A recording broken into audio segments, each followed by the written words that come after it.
आज प्रोग्राम का थीम ये है, हमारे दोस्त सैयद वहीदुज़्ज़मान शाह की एक लाइन है कि बात जब बढ़ गई ज़रा सी से। तो अब अमलन पाकिस्तान में जो कोरोना की सूरत हाल है वो बात अब बढ़ गई ज़रा सी से।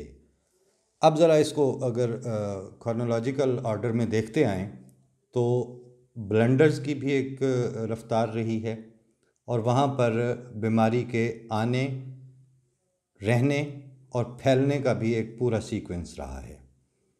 अब इस वक्त अगरचे हम काफ़ी लेट हो चुके हैं, इसमें कोई शक नहीं है, और जो कुदरत ने अतिये के तौर पर वक्त दिया हुआ था उसका जो बदतरीन इस्तेमाल पाकिस्तान ने किया है वो सब के सामने है।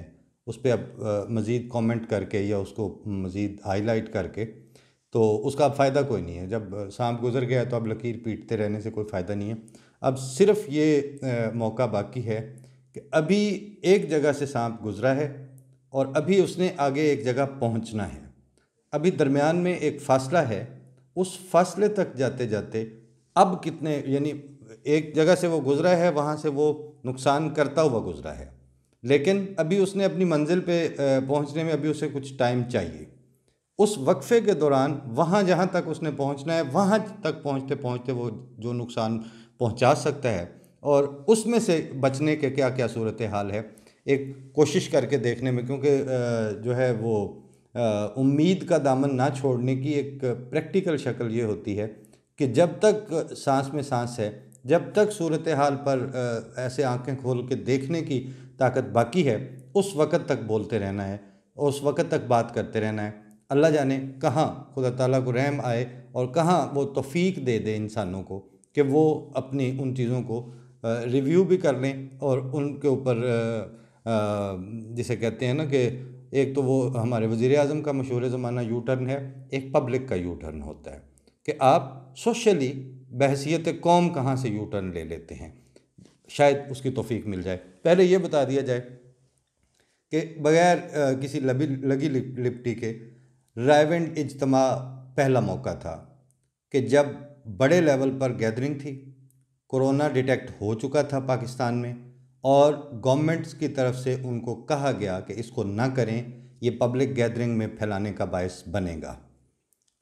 नतीजा क्या निकला कि ना सिर्फ ये कि उसको रोका नहीं गया, बल्कि उस इज्तिमा के दिनों में उसके जो करता धरता थे मौलवी तारिक जमील, उनको बाकायदा वज़ीर आज़म हाउस में बुला के जफ़ियाँ डाल के तो वो इजाज़त कंटिन्यू रखी गई। बाज़ इजाज़तें ऐसी होती हैं कि आपको अगर चीफ़ सेक्रेटरी पंजाब कह भी रहा है वज़ीर आज़म पाकिस्तान आपके साथ लवी डवी है, तो आपको कौन रोकेगा। इसके पैरेलल आप देखें कि चार दीवारी के अंदर और एक अपने प्रेमिसेस के अंदर एक इज्तिमा या एक गैदरिंग जो अपनी ख़रीदी हुई ज़मीन में, वो जमात अहमदिया कहती है कभी इजाज़त मिली है और उस इजाज़त ना होने के बाद उन्होंने किया भी कभी नहीं है। तो ये जो है ना कि comply with the government policies और हुकाम की कही हुई बात दुरुस्त या गलत उसकी पैरवी करना, वो कल्ट और वो एटीट्यूड चूँकि आपने पैदा ही नहीं किया हुआ था अपनी पब्लिक में, ना अपनी रिलीजियस जमातों में, तो ये वो है कि जैसे हम स्कूल में होते थे जब छठी सातवीं में, तो हमारे साथ एक लड़का पढ़ता था, मुझे अब उसका नाम नहीं याद, लेकिन इंतहाई बदतमीज़ बेचारा, उसका बाप कहीं कत्ल हो गया था वैसे भी, तो उस चक्कर में कि जी इसका बाप नहीं है, तो उसको इतना लाड किए जाते थे कि वो फिर आगे मतलब मेरा नहीं ख्याल कि वो हाई स्कूल तक भी नहीं आ सका और पहले ही छोड़ छाड़ के, तो ज़ाहिर उसने अपने आप को भी ज़ाया कर दिया। और उस दौरानिए में उसने जितना किसी को जो उस उम्र के लड़के थे, किसी को मार, किसी को पीट, किसी का पेन छीन, किसी से कुछ कर, लेकिन उनको पूछने वाला कोई नहीं सी। ये सलूक आप अपने मौलवी के साथ करते आ रहे हैं कि जी ये हमारा आलम है, चलें वो तो आपने जारी रखना है। फिर ईरान के ज़ायरीन की वापसी पर इंतहाई गैर जिम्मेदारी का मुजाहरा किया गया। वहाँ उस वक्त कुछ रिसोर्सेज एलोकेट करके भी उनको प्रॉपर तरीके से स्क्रीनिंग की जा सकती थी, नहीं करने दी गई।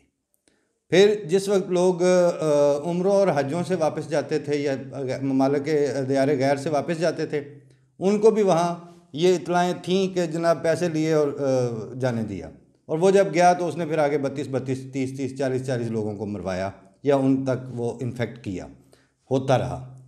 ये छोटी डोमेन के वाक़यात थे।